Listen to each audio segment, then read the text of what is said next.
شاء اللہ لا حول ولا قوة الا باللہ العلی العظیم الحمد للہ الذی نور قلوبنا بولایت آل محمد صلوات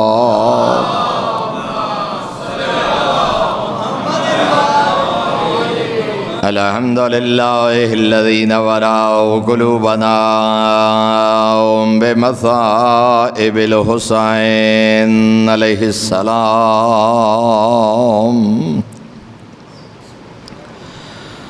الصلاۃ والسلام علی من کان نبیا وآدم بین الماء والطین صلوات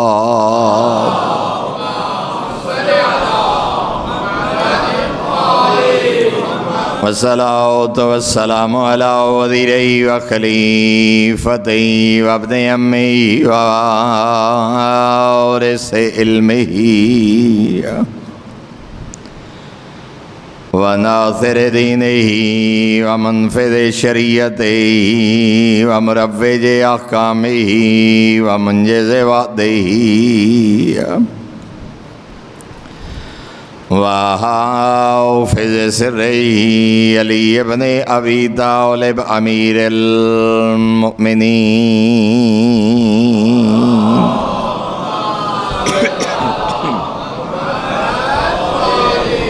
ولعنۃ اللہ علی اعدائہم ومعاندیہم ومبغضیہم وغاصبی حقوقہم ومنکری فضائلہم من یوم عداوتہم الی یوم الدین اما بعد فقد قال اللہ الحکیم فی کتابہ وافضل ارشاد بسم اللہ الرحمن الرحیم وَلَا تَقُولُوا لِمَنْ يُقْتَلُ فِي سَبِيلِ اللَّهِ أَمْوَاتٌ بَلْ أَحْيَاءٌ وَلَكِنْ لَا تَشْعُرُونَ وَقَالَ فِي مَقَامٍ آخَرَ وَلَا تَحْسَبَنَّ الَّذِينَ قُتِلُوا فِي سَبِيلِ اللَّهِ أَمْوَاتًا بل احیاء عند ربهم یرزقون فرحین بما آتاهم اللہ من فضلہ ویستبشرون بالذین لم یلحقوا بهم من خلفهم لا خوف علیہم ولا هم یحزنون صلوات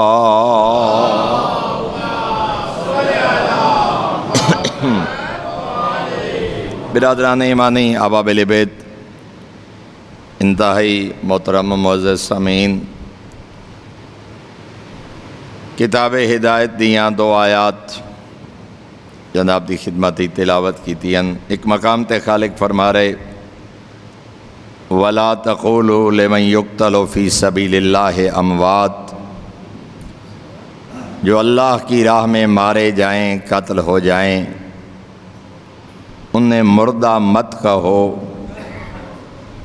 بل احیاء ولکن لا تشعرون بلکہ وہ راہ خدا میں مارے جانے والے زندہ ہیں لیکن تم ان کی زندگی کا شعور نہیں رکھتے۔ اس مقام تے فرمایا وَلَا تَقُولُوا راہ خدا میں مارے جانے والوں کو مردہ مت کہو، لیکن دوسرے مقام تے فرمایا وَلَا تَحْسَبَنَّ الَّذِينَ قُتِلُوا فِي سَبِيلِ اللَّهِ أَمْوَاتًا اللہ کی راہ میں مارے جانے والوں کو مردہ گمان بھی مت کرنا۔ وَلَا تَقُولُوا نہ کہنا، مگر دوسرے مقام تے فرمایا وَلَا تَحْسَبَنَّ انہیں مردہ گمان بھی مت کرنا بل احیاء عند ربہم یرزقون وہ زندہ ہیں اور رب کے ہاں ان کو رزق دیا جاتا ہے، فارحین بما آتاہم اللہ من فضلہ، اور وہ خوش ہوتے ہیں جو اللہ نے انہیں اپنے فضل سے عطا کیا ہے، اس پہ وہ خوش و خرم ہیں جو اللہ نے انہیں اپنے خاص فضل سے عطا فرمایا اور ان کو مقام شہادت عطا فرمایا۔ چونکہ آج دی یہ نشست بالخصوص شہید رائے حق آغا رہبر معظم اور انہاں دے ساتھی شہداء دی تجلیل دی مجلس ہے، تو میں چاہنا جو شہادت، عظمت شہادت اور فضیلت شہادت دے متعلق قرآن اور آل محمد فرامین دے چند جملے جناب دی خدمت عرض کراں۔ انہیں مردہ مت کہو، دوسرے مقام پہ فرمایا انہیں مردہ گمان بھی مت کرو، وہ خوش ہیں اس پر جو اللہ نے انہیں اپنے فضل سے عطا کیا ہے۔ فوق کل بر برن، ہر نیکی سے بڑھ کے ایک نیکی ہے۔ معصوم فرماتے ہیں نیکیاں کبھی برابر، حتیٰ کہ ایک ہی شخص کی ادا کردہ نیکیاں بھی کبھی برابر، مختلف نیکیاں بھی پھر ایک ہی شخص کی ادا کردہ ایک ہی نیکی کبھی برابر نہیں ہوتی۔ مثلا نمازی بھی وہی ہے، نماز بھی وہی ہے، گھر میں پڑھ رہا ہو تو اور اجر ہے، مسجد میں پڑھ رہا ہو اور اجر ہے، باجماعت پڑھ رہا ہو تو اور اجر ہے، حتیٰ کہ اگر اس نماز باجماعت میں نمازیوں کی تعداد 10 سے بڑھ جائے، حدیث فضیلت بیان ہوئی ہے، 2 نمازی ہیں تو اتنا ثواب، 3 نمازی ہیں تو اتنا ثواب، 4 نمازی ہیں تو اتنا ثواب، لیکن وہی معصوم فرما رہے ہیں جب نمازیوں کی تعداد 10 ہو جائے تو ذات توحید کا حکم ہوتا ہے میرے ملائکہ اب تم اس ثواب کو لکھ نہیں سکتے، یا میں جانتا ہوں یا ان کو پتہ چلے گا جب میدان محشر میں آئیں گے۔ نماز وہی ہے، گھر میں تھی اور ثواب تھا، مسجد میں اور اجر تھا، 2 نمازی تھے اور 3 4 5 10 تعداد ہو گئی۔ اور یہی نماز اگر وہ کربلا محلہ میں پڑھے، یہی نماز اگر وہ مسجد کوفہ میں پڑھے، یہی نماز اگر وہ مسجد نبوی میں پڑھے، اور یہی نماز اگر وہ بیت الحرام میں پڑھے، مسجد الحرام اور بیت اللہ کے مطاف میں ادا کرے، نیکی ایک ہے، ادا کرنے والا بھی ایک ہے، مگر اس کا اجر برابر۔ نیکیاں درجہ بدرجہ ہیں، ایک شخص کی دوسرے سے، دوسرے کی تیسرے سے، خود ایک شخص کی ایک نیکی، حتیٰ کہ اس کی اپنی عبادات، حتیٰ یقتل الرجل فی سبیل اللہ فاذا قتل فی سبیل اللہ عز وجل فلیس فوقہ بر، لیکن فرمایا ایک مقام ایسا آتا ہے جب وہ ایک ایسی نیکی کو پا لیتا ہے جس سے بڑھ کے کوئی نیکی نہیں، اور فرمایا یہ وہ نیکی ہے جب اسے راہ خدا میں شہادت نصیب ہو جائے۔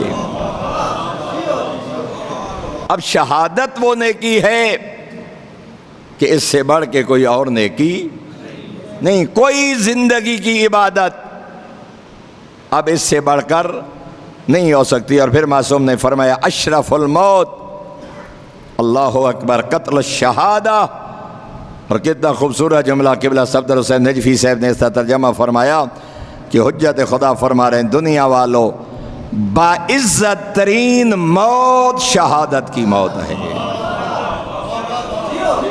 اشرف الموت، مرنا تو ہے، دنیا سے جانا تو ہے، لیکن عزت والی موت، باعزت ترین موت، فرمایا یہ وہ موت ہے جو انسان کو راہ خدا میں آ جائے، راہ کربلا میں آ جائے، راہ حق میں آ جائے، قتل مظلومہ، مظلومیت کے حالت میں مارا جائے۔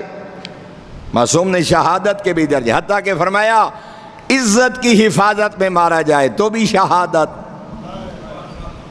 اپنی عزت کی حفاظت کے لیے، اپنے مال کی حفاظت کے لیے، اپنے دین کی حفاظت کے لیے حتیٰ کہ فرمایا اگر کوئی بندہ خدا اپنے ہمسایوں کی حفاظت میں بھی مارا جائے تو یہ موت بھی شہادت کی موت ہے۔ اشرف الموت قتل الشہادہ، فرمایا دنیا والو باعزت ترین موت اللہ نے شہادت کی موت کو قرار دیا ہے۔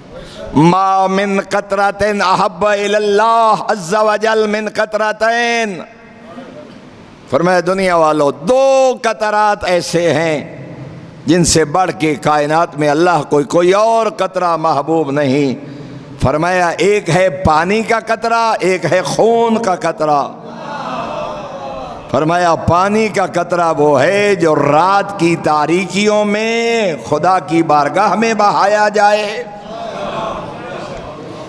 اور فرمایا قطرۃ دم فی سبیل اللہ، پہلا قطرہ ہے خون کا قطرہ جو راہ خدا میں بہایا جائے، شہید ہو جائے، اور دوسرا فرمایا وقطرۃ دمعۃ فی سواد اللیل، رات کی تاریکی ہو، ہر کوئی آرام کی نیند سو رہا ہو، اور اس رات کی تاریکی میں اگر کوئی گناہگار اپنے گناہوں کو یاد کر کے، اپنی آخرت کو یاد کر کے، اپنی قبر کی تنہائیوں کو یاد کر کے، اپنے اعمال کو یاد کرے، لیکن ہو کیا لا یرید بہا عبدا الا اللہ عز وجل، مگر اس آنسو کا اور کوئی مقصد نہ ہو، مقصد صرف ذات توحید کی بارگاہ میں اپنے گناہوں کو یاد کر کے معافی مانگنا ہو، اس قطرے سے بڑھ کے خدا کو کوئی اور قطرہ پسند نہیں ہے۔ اور بطور جملہ معترضہ ایک حدیث اور عرض کر دیواں، فرمایا دو چیزیں ایسی ہیں جو مقدار میں بہت تھوڑی ہیں مگر اثر میں بہت بڑی ہیں، ایفیکٹونیس میں دی لارجسٹ، ان سے بڑا اثر آپ کو کہیں نظر نہیں آئے گا۔ بھلا کون سا؟ پہلا فرمایا چھپا کے دیا ہوا صدقہ، چھپا کے دیا ہوا صدقہ، تھوڑا ہی کیوں نہ ہو، اس کی مقدار معمولی ہی کیوں نہ ہو، حتیٰ کہ لینے والے کو پتہ ہی نہ ہو کہ یہ دینے والا کون تھا۔ حتیٰ کہ معصوم نے تمثیل بیان کی ہے، تیرا دایاں ہاتھ دے تو بائیں ہاتھ کو پتہ نہ چلے، فرمائیے چھپا کے دیا ہوا صدقہ معمولی سے معمولی بھی ہو مگر جہنم کے شعلے بجھانے کے لیے کافی ہے۔ اور دوسرا معصوم نے فرمایا گناہگار کا آنسو زیادہ نہ ہو، اتنا ہو جائے کہ اس کی آنکھوں کی پلکیں تر ہو جائیں، فرمایا یہ معمولی سا آنسو جہنم کے شعلوں کو بجھانے کے لیے کافی ہے۔ میں یہ دو قطرات، ایک خون کا قطرہ جو راہ خدا میں بہایا جائے، اور دوسرا گناہوں کو یاد کر کے بارگاہ توحید میں معافی۔ اور اس لیے حجت خدا نے فرمایا جب شہید کے بدن کا خون کا پہلا قطرہ زمین پہ گرتا ہے، اسے ایک قطرے کے بدلے میں خدا اس کے گناہوں کو معاف فرما دیتا ہے۔ اور پھر حجت خدا نے فرمایا، ایک دفعہ بلند تر صلوات پڑھو سارے حضرات، اللہم صلی علی محمد میرے محترم، مقام شہادت کیا ہے، عظمت شہادت کیا ہے، مقام شہید کیا ہے؟ سیف سجادیہ پہلی دعا میرے آقا نے اپنے اللہ دی حمد بیان کر دے ہیں۔ امام زین العابدین علیہ السلام فرما رہے ہیں حمدن اللہ اکبر نسعد بہ فی السعداء من اولیاء، کریم اللہ ہمیں ایسی حمد عطا فرما جس حمد کے ذریعے ہم تیرے خوشبخت دوستوں میں شامل ہو سکے۔ اے اللہ ایسی حمد ہمیں عطا کر کہ تیری ایسی حمد بیان کر سکیں۔ حمد کا وسیع مفہوم ہے، خوف خدا کرنا، اللہ کی نعمتوں کو یاد کرنا، گناہ کرتے ہوئے اس کی نعمتوں کو یاد کر لینا، آخرت کا یاد آ جانا، اللہ کا دیا ہوا مال اس کے۔ ہم صرف لفظوں تک محدود نہیں، ایک وسیع مفہوم ہے حمد کا۔ تو حجت خدا فرما رہے اے اللہ ہمیں ایسی حمد عطا کر جس سے ہم تیرے خوش بخت دوستوں میں شامل ہو سکیں. اور دوسرا جملہ میرے آقا نے فرمایا وَنَسِيرُ بِهِ فِي نَظْمِ الشُّهَدَاءِ بِسُيُوفِ أَعْدَاءِ. میرے اللہ ہمیں ایسی حمد عطا کر جس حمد کا اجر یہ ہو کہ دشمن کی تلواروں کے ہاتھوں ہم تیری راہ میں شہید ہونے والوں میں شامل ہو سکیں. اس کا کیا مطلب ہے کہ شہادت ایسی سعادت ہے جڑی ہر شخص کو نصیب نہیں. ذرا توجہ فرماؤ گے, کچھ اعمال کے بدلے میں ہے شہادت. اور میرے محترم سامعین, میں عرض کراں گا صدر اسلام تو لے کے آج تک, حتیٰ کہ پیغمبر اعظم دی حیات مبارکہ پہلے شہید تو لے کے آج تک, شہداء کربلا تو لے کے شہداء ایران و عراق و لبنان تک, شہداء پاکستان تک, کسی بھی شہید کی زندگی کا مطالعہ کر لو, آپ اس نتیجے پہ پہنچیں گے کہ وہی عام شخص نہ تھا. آپ ایک ہوم ورک کر لیں, اپنے محلے میں رہنے والے, اپنے شہر میں رہنے والے شہداء کی زندگیوں کا مطالعہ کریں. آپ کو کوئی نہ کوئی غیر معمولی چیز نظر آئے گی. یعنی دوسرے الفاظ میں آ سکتا کہ شہادت انہی کو نصیب ہوتی ہے جو ڈیزرو کرتے ہوں. اور اس لیے معصوم فرما رہے ہیں حمد کا نتیجہ, عبادت خدا کا نتیجہ. اور میرے آقا دی یہ دعا سے ہی سجا دیا دی پہلی گواہ ہے, اے اللہ ہمیں ایسی حمد عطا کر جس حمد کا نتیجہ یہ ہو کہ وہ حمد ہمیں شہداء کی صف میں شامل کر دے. اس کا اللہم صلی اللہ علیہ وسلم.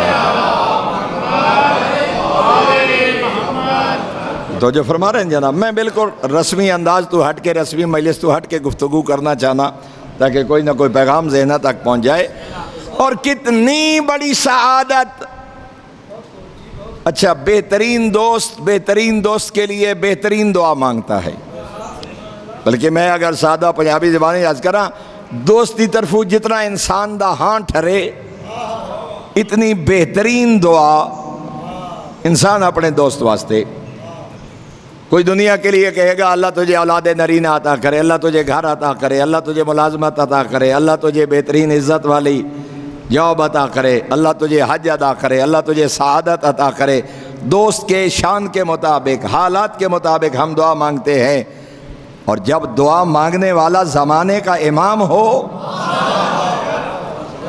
اور حجت خدا ہو اور امیر المومنین جیسے معصوم امام اپنے کسی ساتھی پہ خوش ہو کے اس کے لیے دعا مانگیں, تو پتہ چلے گا جو دعا معصوم اس دوست کے لیے مانگ رہے ہوں گے کہ میرے اللہ میرے اس دوست کو فلاں چیز عطا کر, اس کا مطلب ہے کہ معصوم کی نگاہ میں اس دوست کے لیے وہ بہترین انتخاب حجت خدا کی طرف سے. صحابی کا نام ہے ہاشم بن عتبہ مرقال, صحابی امیر المومنین.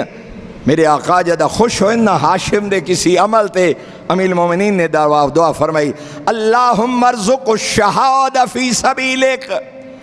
اے میرا کریم اللہ, میں امیر المومنین علی بن ابی طالب دعا مانگ رہا ہوں کہ میرے ہاشم کو اپنے راستے میں شہادت عطا کر. میرے ہاشم بن عتبہ کو اپنی راہ میں شہادت عطا فرما. اور کیسی شہادت, والموافقت لنبیک.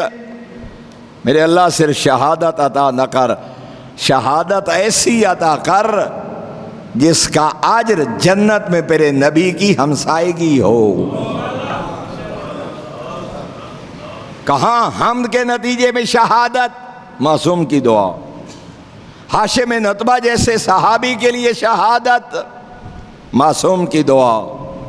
اور سرکار امیر المومنین میدان صفین قدم رکھے اور صفین دا منظر دیکھ کے حجت خدا علی بن ابی طالب نے ہاتھ دعا دے بلند فرمائے. اور میرے آقا نے دعا کیا مانگی, اللہم رب السقف المرفوع, اے اس بلند چھت کے رب اللہ. آسمان کی طرف اشارہ کر کے فرمایا اس بلند چھت کو بغیر ستونوں کے کھڑے کرنے والا اللہ. دعا بھی دیکھنا اور مقام توحید بھی دیکھنا اور پیغام امیر المومنین دیکھنا. اللہم ان اظہرتنا علی عدونا، اے اللہ اگر تو ہمیں دشمن پہ غلبہ عطا کر. ان اظہرتنا، یہ نہیں کہا کہ علی کی تلوار، علی کی طاقت، علی کی شجاعت یا علی کا لشکر، نہیں، درس توحید علی دے رہے. اے اللہ اگر اس میدان میں تو ہمیں دشمن پہ غلبہ عطا کر تو کرنا کیا؟ فجنبنا البغی، میرا کریم اللہ فاتح بننے کے بعد ہمیں ظلم کرنے سے بچانا.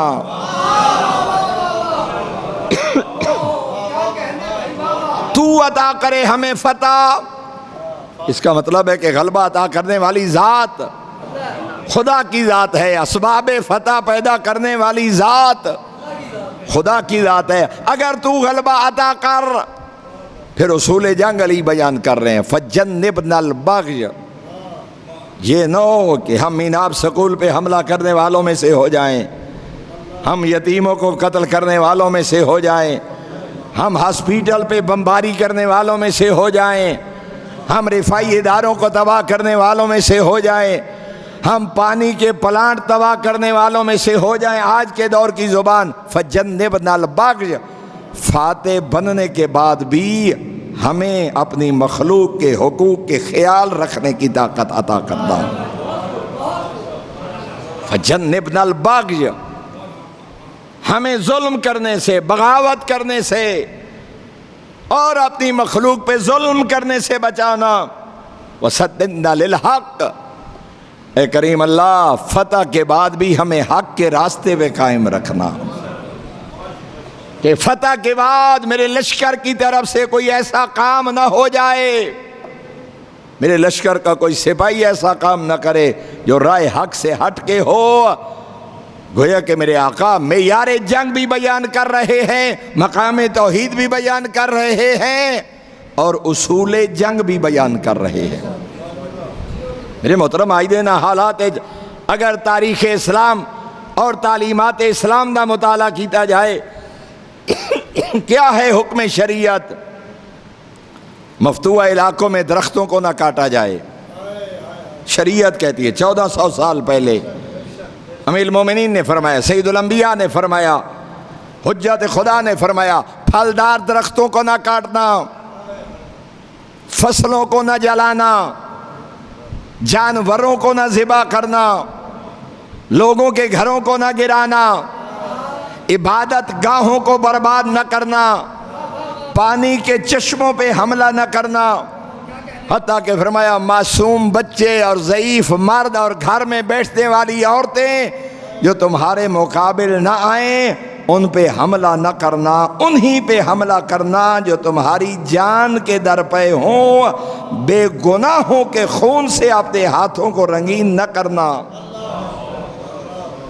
میرے محترم سامعین، گزشتہ 45 روزہ جنگ میں دیکھ لیا جائے، ان اخلاقی اصولوں کی پاسداری کس نے کی ہے؟ ایران و اسرائیل کی جنگ میں دیکھ لیا جائے، اور کیا کمال پیغام کربلا ہے اور پیغام اہل بیت ہے اور علماء دیا تعلیمات اور ولی فقیدی تربیت، کہ 45 روزہ جنگ میں کوئی ایک قدم بھی ایسا نہیں اٹھا جو اسلامی جنگی اصولوں کے خلاف ہو. اور یہاں آپ دیکھ لیں کون ہے جو ان اصولوں کو پامال کر رہا ہے اور کون ہے جو ان اصولوں پہ آج بھی کاربند ہے. اے اللہ اگر تو ہمیں فتح عطا کر تو ہمیں ایسا نہ بنانا کہ ہم راہ حق سے ہٹ جانے والوں میں سے. اور پھر فرمایا وَإِنْ أَظْهَرْتَهُمْ عَلَيْنَا فَارْزُقْنَا الشَّهَادَةَ، اور میرے اللہ اگر میرے لشکر میں کوئی کمزوری ہو اور دشمن ہم پہ غالب آ جائے تو ہمیں میدان سے بھاگنے والوں میں سے نہ بنانا، ہمیں شہادت کی نعمت عطا کرنا. اللہ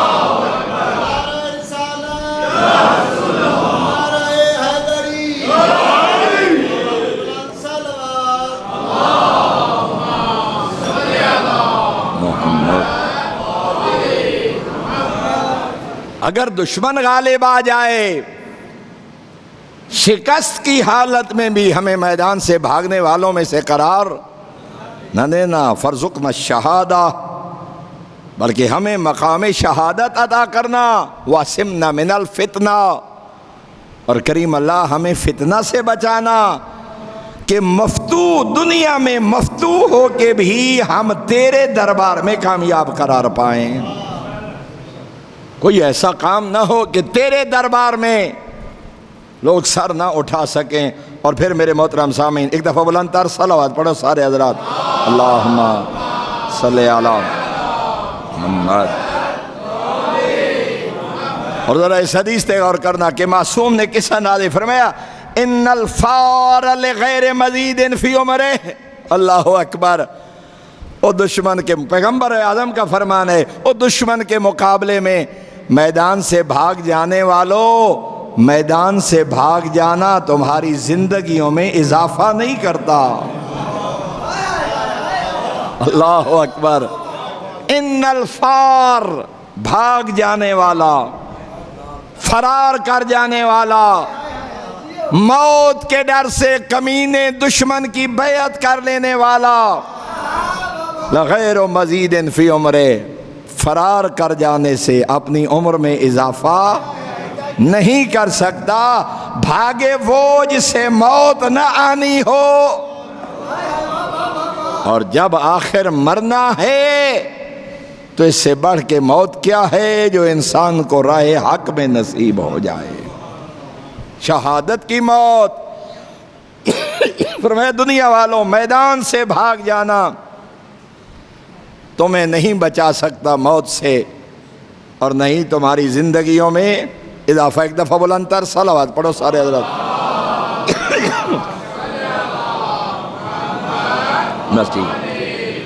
اللہ اکبر۔ بلکہ معصوم نے ایک میدان جنگ قدم رکھ دیں، ارشاد فرمایا، ذرا کلام معصوم دی رفت تے غور کرنا، من اللہ من اللہ کالظمآن یرد الماء۔ فرمایا دنیا والو، اللہ کی طرف جانے والا، شرح ابن ابی الحدید نے اپنی ناظر الآغا کی شرح میں امیر المومنین کے یہ جملہ لکھا ہے۔ فرمایا دنیا والو، اللہ کی طرف جانے والا ایسے ہوتا ہے جیسے پیاسا پانی تک پہنچ جائے۔ جیسے کوئی شخص پیاسا ہو، جہاں بلغ ہو اور پانی نہ مل رہا ہو، اور اچانک کسی ٹھنڈے چشمے پہ پہنچ جائے تو تم دیکھ لو اس کی کتنی خوشی ہوتی ہے۔ فرمایا دنیا والو، خدا کی طرف جانے والا شہادت کے ذریعے اس کی حالت ایسے ہوتی ہے جیسے کوئی پیاسا پانی تک پہنچ جائے۔ اور پھر فرمایا الجنت تحت اطراف الاوالی، فرمایا دنیا والو، جنت سستی نہیں ہے، نیزوں کی نوکوں کے نیچے اللہ نے جنت کو رکھا ہے، نیزوں کی انیوں کے نیچے، اطراف الاوالی، ان نیزوں کے سائے میں اللہ نے جنت کو رکھا ہے۔ اور پھر حجت خدا فرما رہے ہیں دنیا والو، واللہ لَإِنَّ أَشْوَقُ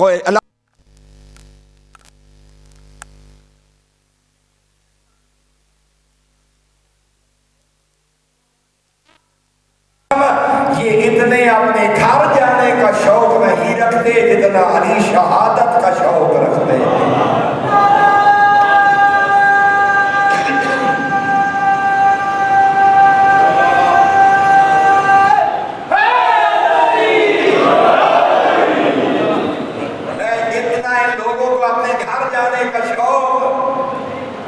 نہیں ہے جتنا علی کو اپنے خدا کے لقاء کا شوق، اور جتنی علی کے دل میں محبت شہادت۔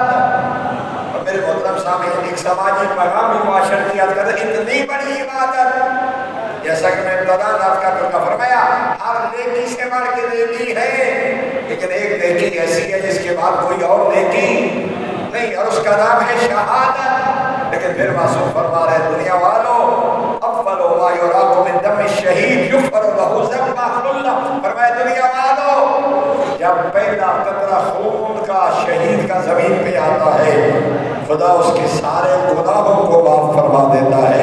اب ذرا غور نہ سننا، سارے گناہ، پھر سننا، شہادت بڑھ کے کوئی نیکی نہیں، نہ نماز، نہ روزہ، نہ حج، نہ زکات، کائنات کی تمام عبادت سے بڑھ کے عبادت وہ ہے شہادت۔ اور پھر ہمیں شہادت کی موت میں بھی ادھر پہلا قطرہ زمین میں گرتا ہے، سارے گناہ شہید کے معاف ہو جاتے ہیں الا الدین، مگر ایک گناہ ہے جو شہادت کے ذریعے بھی معاف نہیں ہوتا، وہ ہے جس نے کسی کا قرض دینا ہو۔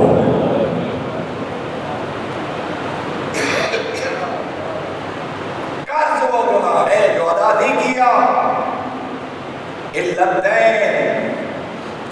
ایسے تو قرض لینا دینے والے کے لیے اجر کا سبب ہے، پھر فرمایا اگر ادا نہیں کیا، ادا کرنے کا ارادہ بھی نہیں تھا یا ارادہ تھا مگر ادا کرنے سے پہلے مر گیا، شہید ہو گیا، موت بھی عام نہیں، شہادت کی موت ہے۔ فرمایا شہادت کی موت بھی قرض کی معافی کا سبب نہیں بن سکتی۔ ہم کہاں کھڑے ہیں؟ ہمارا معاشرتی نظام، ہمارا خاندان کا نظام، ہمارا ہمسائیگی اور لین دین کا نظام جو لے ہی کر اس نیت سے کہ میں نے دینا ہی کوئی نہیں، جب شہادت فائدہ نہیں دیتی اس کو نمازیں کیا فائدہ دے گی؟ لوگوں کے پیسے ناحق کھا جانے والے کو جب شہادت قرض کی معافی کا سبب نہیں بنتی، روزہ کہاں کام آئے گا، حج کہاں کام آئے گی، زیارت کہاں کام آئے گی؟ اور دنیا والوں تین ہی صورتیں ہیں قرض کی معافی کی۔ پہلی لا کفارۃ لہ الا اداؤہ، پہلا یہ ہے کہ ادا کیا جائے۔ دوسرا فرمایا اور یکر یا صاحبہ، یا کوئی ساتھی یا دوست یا رشتہ دار ادا کرے، اور یعفو الذی لہ الحق، یا وہ بندہ معاف کر دے جس کا قرض دینا تھا، ورنہ شہادت بھی قرض کی معافی کا سبب نہیں بن پائے گی۔ سید الانبیاء دا صحابی ہے اور معیت پیغمبر بھی شہادت، حضرت غزوہ تشریف لے گئے اور شہادت ہو گئی۔ میرے آقا غزوہ دے بعد آئے، او دے خاندان ہی ٹر گئے، قبیلہ ہی ٹر گئے، سارے خاندانوں اکٹھا کر کے پیغمبر اعظم نے ارشاد فرمایا تمہیں مبارک ہو کہ اللہ نے تمہارے قبیلے کو شہید عطا کیا ہے۔ لیکن میرے آقا فرما رہے ہیں، 3 روایات ہیں، 2 درہم، 3 درہم یا 7 درہم۔ حضرت نے فرمایا تمہارا یہ جو شخص دنیا سے گیا ہے اسے ابھی شہادت کا درجہ نہیں مل سکا، اس میں رکاوٹ یہ ہے کہ اس نے فلاں بندے کے 2، 3 یا 7 درہم دینے تھے، جب تک یہ قرض ادا نہ ہوگا شہادت بھی اس کو کوئی فائدہ نہیں پہنچا سکتی۔ میں وارث ادا کریں، قبیلہ ادا کرے یا کوئی دوست ادا کرے، اور اگر کوئی بھی ادا نہ کرے تو میں ادا کروں گا۔ اسی خاندان سے ایک شخص کھڑا ہوا، مولا اس کا قرض میں ادا کروں گا۔ کتنا ہے؟ 2 درہم، 3 درہم یا 7 درہم؟ 7 درہم بھی ہوئے تو کوئی زیادہ قرض نہیں، فرمایا میں ادا کروں گا۔ سید الانبیاء نے پہلا جملہ دعا کا ارشاد فرمایا خدا تیری مشکل کو آسان کرے جیسے تو نے اس شہید کی مشکل کو آسان کیا ہے۔ اور پھر پیغمبر اعظم نے فرمایا اگر یہ شخص قرض ادا نہ کرتا اس کو شہادت بھی فائدہ نہ پہنچا سکتی۔ اور شہادت کون سی؟ جو پیغمبر کی میت میں، جس کے شہادت ہونے میں کوئی شک نہیں، صحابی پیغمبر ہے، زمانہ پیغمبر ہے، شہادت کے ہونے میں کوئی شک نہیں۔ فرمایا جب تک وہ چند درہم ادا نہ ہوں گے، لیکن میں تھے ایک جملہ اخدر آنا کہ خود پیغمبر ادا کر دیں دے 2 یا 3 یا 7 درہم واسطے قبیلے جا کے اعلان کر کے آکھن دی کیا ضرورت ہے؟ میرے محترم اس لیے کہ قیامت تک پیغام پہنچانا چاہتے ہیں کہ میری امت کو پتہ چل جائے کہ قرض کی ادائیگی ضروری کتنی ہے۔ حتیٰ کہ اس لیے فرمایا وراثت تقسیم ہونے سے پہلے بھی مرحوم کے قرض کو ادا کیا جائے، بیٹوں اور بیٹیوں میں جائیداد تقسیم کرنے سے پہلے اس مرحوم کے قرض کو ادا کیا جائے، صرف مخلوق کا قرض نہیں، خالق کا قرض بھی۔ حتیٰ کہ پیغمبر اعظم کی خدمت کوئی شخص ہے، مولا میرے باپ تے حج واجب ہے، چلے گئے حج نہیں کر سکے، کیا واجب ہے؟ فرمایا اگر کوئی بندہ ابھی آئے محلے کا اور بستی کا اور تو اس سے قرض مانگے کہ تیرے بابا نے قرض دینا تھا، تو ادا کرے گا یا نہیں؟ مولا یقیناً ادا کروں گا۔ فرمایا مخلوق کا قرض ادا کرتا ہے، خالق کا قرض ادا نہیں کرتا۔ جب تک اگر والدین پہ حج واجب تھا، وراثت تقسیم کرنے سے پہلے واجب ہے کہ وہ حج کی ادائیگی کا انتظام کیا جائے، قرض کی ادائیگی کا انتظام کیا جائے۔ اور اگر حج کی ادائیگی اگر واجب تھی اور نہیں ہوئی، یا قرض دینا تھا اور نہیں دیا، اور اولاد نے جائیداد تقسیم کر لی، فرمایا وہ قرض تمام وارثوں کی گردن پر رہے گا جب تک ادا نہ ہو جائے۔ اور جب شہادت نہیں قرض کو معاف کروا سکتی تو میرے نماز اور روزہ کی کیا حیثیت ہوگی؟ اس لیے میرے محترم، زندگی دین اسلام ایک نظام حیات ہے، ایک نظام زندگی ہے۔ خالق ساڑے سجدیاں دا محتاج نہیں، ساری کائنات جھک جائے او دی شان وچ اضافہ کوئی نہیں، سارا جہان انکار چا کرے او دی شان وچ کمی کوئی نہیں۔ بلکہ میں حقیر ایک جملہ درانا، جنوں جھکن والے 14 ہومن، جنہی برگاہ سید الانبیاء، صدیق کبریٰ، سید الاولیاء، سید الشہداء، سبوہن قدوسن دیاں آوازاں۔ خالق ساڑے سجدیاں دا محتاج نہیں، بلکہ وہ دیکھنا چاہتا ہے جو میرا بندہ زندگی کس طرح بسر کر کے آندا ہے، معاشرت، اخلاقیات، واجبات۔ اس لیے فرمایا زندگی کا ہر عمل انسان کے لیے شہادت اس کے گناہوں کا کفارہ بن جاتی ہے، مگر قرض وہ گناہ اور ایسا ادھار ہے جو شہادت کے ذریعے بھی معاف نہیں ہوتا۔ اور پھر میرے آقا فرما رہے ہیں کتنا بڑا شرف ہے شہادت، پوری حدیث نہیں صرف ایک جملہ مفہوم انداز کرنا چاہنا۔ فرمایا جنت میں جانے کے بعد اگر کسی کو کہا جائے گا نا کیا دوبارہ اگر تجھے دنیا میں بھیجا جائے تو کیا تو جانے کے لیے تیار ہے؟ فرمایا کوئی تیار نہ ہوگا سوائے شہداء کے۔ حتیٰ کہ میدان معاشر میں یا موت کے بعد قبر میں بھی کسی کو آپشن دیا جائے کہ واپس چلے جاؤ اپنی اولاد کے پاس، جانا پسند کرو گے یا جنت سے جانا کوئی پسند کرے گا دنیا میں؟ فرمایا کوئی نہیں آئے گا جنت چھوڑ کے دنیا میں سوائے شہید کے۔ شہید بارگاہ توحید میں عرض کرے گا مولا اگر مجھے 10 بار بھی دنیا میں بھیج اور شہادت نصیب ہو، جو لطف تیری راہ میں شہید ہونے کا ہے وہ لطف تیری جنت میں بھی نہیں آیا۔ اللہ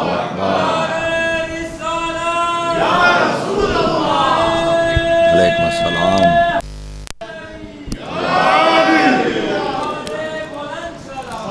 اللہم صلی علی محمد و آل محمد۔ مالک جو لطف تیری راہ میں شہادت کے لمحے میں تھا، اور بلکہ معصوم کو لو پوچھے گا ایک مقام تے، بس آخری 2 حدیث، معصوم تو سوال کیا گیا مولا آخر کیا وجہ ہے ایک شہادت کا لمحہ سارے گناہوں کی معافی کیسے؟ فرمایا جب وہ تلوار اٹھتی ہوئے دیکھتا ہے نا، اس زمانے دے لحاظ نال آج ہے گولی اور میزائل اور حملہ، جب وہ تلوار کی دھار کی چمک دیکھتا ہے کہ یہی تلوار میری گردن پہ چلے گی اور میں اس دنیا سے چلا جاؤں گا، فرمایا جو موت سامنے دیکھ کے بھی ایک قدم بھی پیچھے نہ ہٹائے، یہی لمحہ ثابت قدمی کا اس کے گناہوں کی بخشش کا ذریعہ بن جاتا ہے۔ اور تھوڑے اور میرے جیسے گناہگاراں واسطے معصوم نے کیا کمال جملہ فرمایا، من طلب الشہادت صادقا اوتیہا ولو لم تصبہ۔ فرمایا جو سچے دل سے شہادت کی تمنا کرے، نیت صادقہ، صرف فیس بک پہ لگانے کے لیے نہیں، صرف سوشل میڈیا پہ اشتہار بازی کے لیے نہیں، یا مسجد و امام بارگاہ میں لوگوں کو سنانے کے لیے نہیں، بلکہ دل کی گہرائیوں سے تنہائیوں میں بیٹھ کے تمنا کرے، میرے اللہ مجھے شہادت کی موت نصیب فرما۔ حجت خدا فرما رہے ہیں اگر شہادت کی تمنا میں سچا ہوا، خدا اس کو شہادت کا درجہ ضرور عطا کرے گا، حتیٰ کہ اگر اپنے بستر پر بھی مر جائے۔ اور کیوں؟ نیت المؤمن خیر من عملہ، اس لیے کہ مومن کی نیت اس کے عمل سے بھی بہتر ہے، اس لیے کہ عمل میں ممکن ہے ریاکاری آ جائے، دکھلاوا آ جائے، یا وہ اخلاص نہ رہے، لیکن نیت اگر خالص ہے اور وہ عمل کیے بغیر بھی اگر دنیا سے اٹھ گیا تو فرمایا خداوند عالم اس کا اجر اس کے نامہ اعمال میں درج فرمائے گا۔ اور فرمایا من سأل الشہادہ من سأل اللہ الشہادۃ بصدق بلغہ اللہ منازل الشہداء ان مات علی فراشہ۔ فرمایا دنیا والو جو موت اور شہادت کی تمنا میں سچا ہو اور سچے دل سے شہادت کی موت اللہ سے مانگتا رہے، چاہے وہ اپنے بستر پر بھی مر جائے، خدا اس کو شہادت کی موت نصیب فرما دیتا ہے۔ اور میرے محترم سامعین، اثر شہادت 86 سال کا بوڑھا ہو، نام علی ہو، شہادت کے اثرات آپ نے خود دیکھے ہیں کہ شیعہ کو کافر کہنے والا بھی آج کہہ رہا ہے، سمجھ بھی اب آئی ہے مومن کیا ہوتا ہے، مجاہد کیا ہوتا ہے۔ اور شہادت میں انسان کھرا اور سچا ہو اس کی نیت میں تو خداوند عالم اس کی شہادت اتنی برکات جدہ تو خود مشاہدہ کر رہے ہو میرے محترم سامعین، تو یقیناً شہادت سعادت، یہ ساڑھے جملے نہیں، معصوم نے ارشاد فرمایا، سرکار امیر المومنین نے، سرکار امام زین العابدین علیہ السلام نے اپنی ایک دعا دے فرمایا کہ اے اللہ ہمیں وہ شہادت نصیب فرما جو سعادت کا سبب ہو، ورنہ کچھ لوگ میدان میں مارے تو جاتے ہیں مگر پھر بھی مقام شہادت سے محروم رہتے ہیں۔ ایک شخص نے حملہ کیتا، پیغمبر اعظم دے آ کے دسیا نے مولا فلاں شخص کل ہی آئے، آج تھوڑی میت شہید ہو گئے۔ فرمایا قتیل الحمار، یہ گدھے اور خچر کی خاطر مارا گیا ہے، دین کی خاطر نہیں۔ پوچھا گیا حجت خدا سے کیسے؟ فرمایا اس کافر کی سواری دیکھ کے اس کے دل میں لالچ پیدا ہوا تھا کہ اس کو قتل کر دوں تاکہ یہ خوبصورت سواری مجھے مل جائے، ہدف سواری تھی، مارا خود گیا، اجر کیسا؟ شہادت سعادت ہوتی ہے جب اپنی نیت میں خالص ہو۔ اور میں ایک ہی پیغام دامن وقت گنجائش ترہی، ایک ہی پیغام عرض کراں گا اپنا تمام احباب دی خدمت جڑے دور نزدیک تو تشریف لائے ہو، بزرگان اور جوان ہو، ملت تشیع ہو، ملت غیور کے افراد، ان ایرانیوں کی شہادت نے تمہیں جو عزت بخشی ہے اسے سنبھال کے رکھنا۔ آپ کے مکتب کو شہادت نے جو عزت عطا کی ہے، اپنے شرف کو ضائع ہونے سے بچائیے۔ اور اس وقت جو فضا ہے پوری دنیا میں، اس کو بچانے کا ذریعہ وحدت ہے۔ 90% آپ کے مخالفین بھی اب آپ کے ساتھ میدان میں کھڑے ہیں۔ ان شہادتوں کے نتیجے میں، اس میدان حق میں استقامت کے نتیجے میں، اور اب مخالف کے پاس اور کوئی راستہ نہیں ہے اس اثر کو زائل کرنے کا سوائے فرقہ واریت کے۔ اب فرقہ واریت کو دوبارہ سوشل میڈیا کے ذریعے اور تقریروں کے ذریعے سامنے لایا جائے گا اور تفرقہ پرستی کی باتیں کی جائیں گی تاکہ اس اثر کو زائل کیا جائے۔ آپ نے بچانا ہے، اس منبر نے بچانا ہے، اس محراب نے بچانا ہے، اپنی مجالس، اپنے جلوس، اپنے ماتم اور عزاداری کے جلوسے میں کوئی جملہ کسی کو ایسا نہ کہنے دیں جو اس ملت کے اتحاد کو پارا پارا کرے۔ اور خود جوان اور سارے سوشل میڈیا تے بیٹھن والے نوجوان، دست بستہ گزارش ہے کوئی ایسی بات نہ کی جائے۔ تیرے مراجے 14 سال پہلے فتویٰ دے چکے ہیں کہ کسی بھی مذہب کے مقدسات کی توہین حرام ہے۔ ہاں، تان و تشریح کرنے والوں کو اب سمجھ آ رہی ہے کہ اس جملے کی عظمت کیا تھی، اس ایک فتوے میں پیغام کیا تھا۔ اور تولا و تبرہ کا وہ معنی نہیں جو ہم نے اپنا لیا ہے۔ تبرہ کا معنی گالی دینا نہیں ہے، غلیظ زبان نہیں ہے۔ میں بیٹھے ہوں، آغا صاحب بیٹھے ہیں، ہم اگر یہاں کھڑے ہو کے ایک نظریہ میں پیش کرتا ہوں، ایک نظریہ قبلہ پیش کرتے ہیں، آپ میرے نظریے کو چھوڑ دیتے ہیں، قبلہ کے نظریے کو اپناتے ہیں، تو یہ ان کے ساتھ تولا ہے، میرے ساتھ تبرہ ہے۔ گالی دینے کا نام تبرہ نہیں۔ دو نظریات آپ کے سامنے آئے ہیں، آپ نے ایک نظریے کو اپنا لیا، ایک نظریے کو چھوڑ دیا۔ ایک نظریے کو اپنانا تولا ہے، دوسرے نظریے کو چھوڑنا تبرہ ہے، گالی تبرہ نہیں۔ آپ کے سامنے دو اعمال پیش ہوئے ہیں، ایک یہ عمل ہے، ایک یہ عمل ہے۔ آپ نے جو عمل اپنا لیا یہ تولا ہے، جو عمل آپ نے چھوڑ دیا وہ تبرہ ہے۔ جن کے پاس ذکر کرنے کے لیے 14 کی سیرت ہو، کسی اور کو موضوع بحث لانے کی ضرورت کیا ہے؟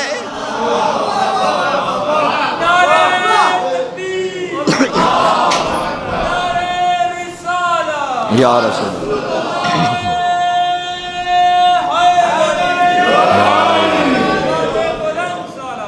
اللہم صلی علی محمد وآل محمد۔ ہمارے غیر ذمہ دار افراد نے بھی تبرہ کا غلط تصور پیش کر کے اس مکتب کو بدنام کیا، اور کچھ تو خون کے بازار گرم ہوئے۔ کم از کم 2 ائمہ دی سیرت میرے سامنے ہے۔ کسی نے آ کے معصوم نے دسے 6 آقا اور 8ویں آقا، بولا فلاں بندہ چوک میں کھڑا ہو کے آپ کے مخالفوں کو گالیاں دے رہا ہے۔ فرمایا یہ ہم آل محمد کا مذہب نہیں۔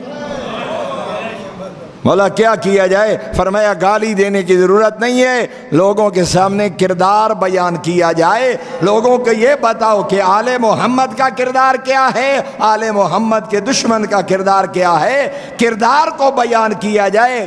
غلیظ زبان استعمال کرنا یہ آل محمد کی سیرت نہیں ہے۔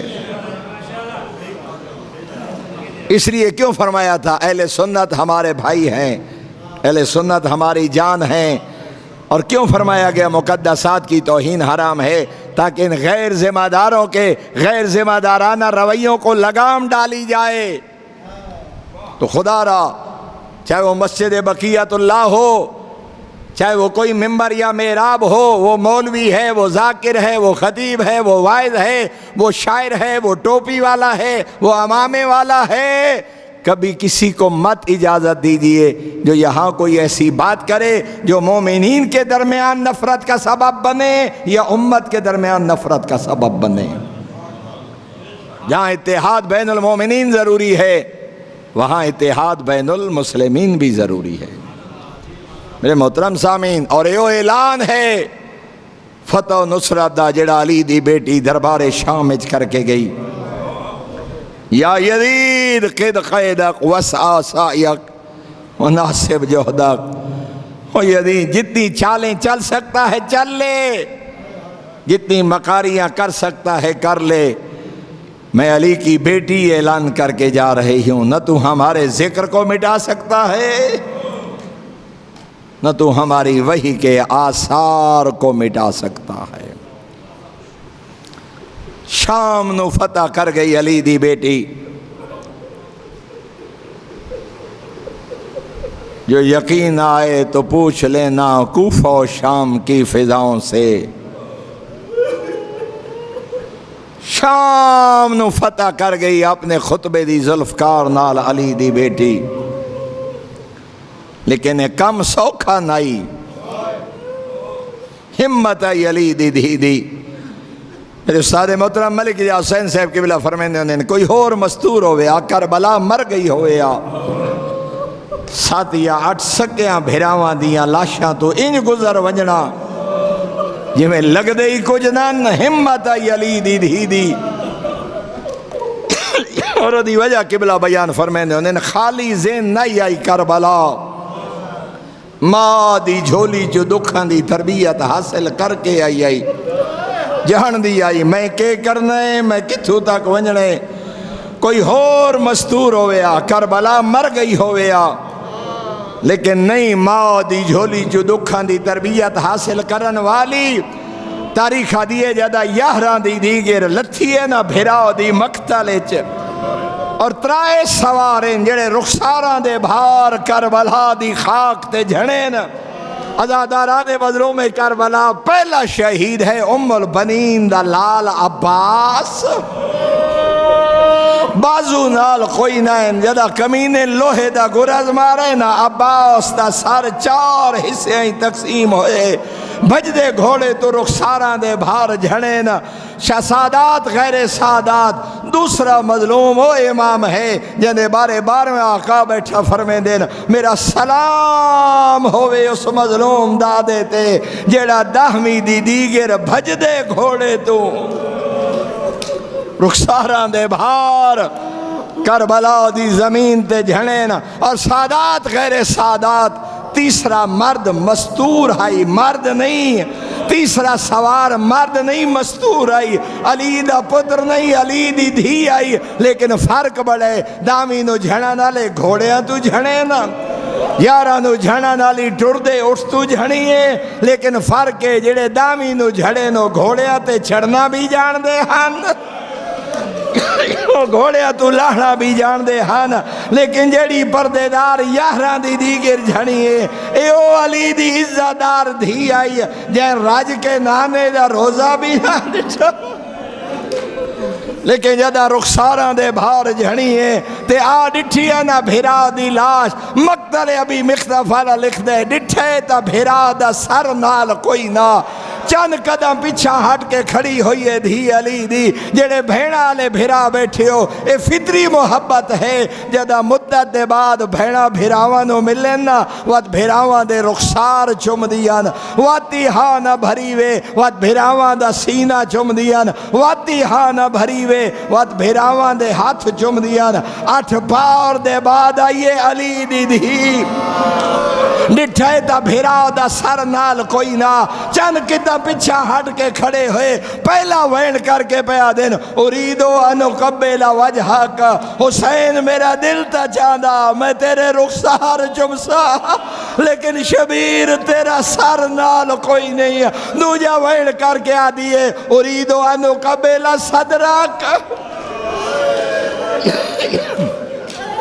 8 پاور دے بعد آئیاں میرا دل تا چاندہ میں تیرا سینہ چمسان لیکن مجبوری کیڑی ہے قد رزو صدرک تیرے سینے تے گھوڑیاں دیا نالاں دے گھاسے نا او سینے دیا ہڈیاں کانڈ دیا ہڈیاں نال تریا وین کر کے آدیے میرا دل تا چاندہ میں تیرے ہاتھ چمسا لیکن مجبوری کیڑی ہے تیرے ہاتھی زخمی ہے نا پچھو عابد حسین کوئی یا چمی حصیہ کوئی نہ تاریخہ دیے انج بیٹھی ہے جو نوازی تشہد چباند ہے قبلت موضعتاً واحد ما قبل ہر رسول او جاہ چمیے جنو نانا مصطفیٰ نہیں چم سگیا جنو ماں بطول نہیں چم سگی جنو بھرا حسن نہیں چم سگا کیڑی جا وضعت فمہا علا نہرہا اپنے تسے لب بھرا دیا کٹیاں رگتے رکھے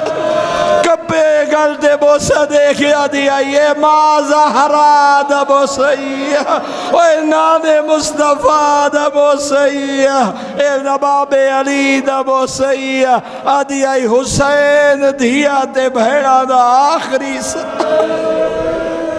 اِنَّا لِلَّهِ وَإِنَّا إِلَيْهِ رَاجِعُونَ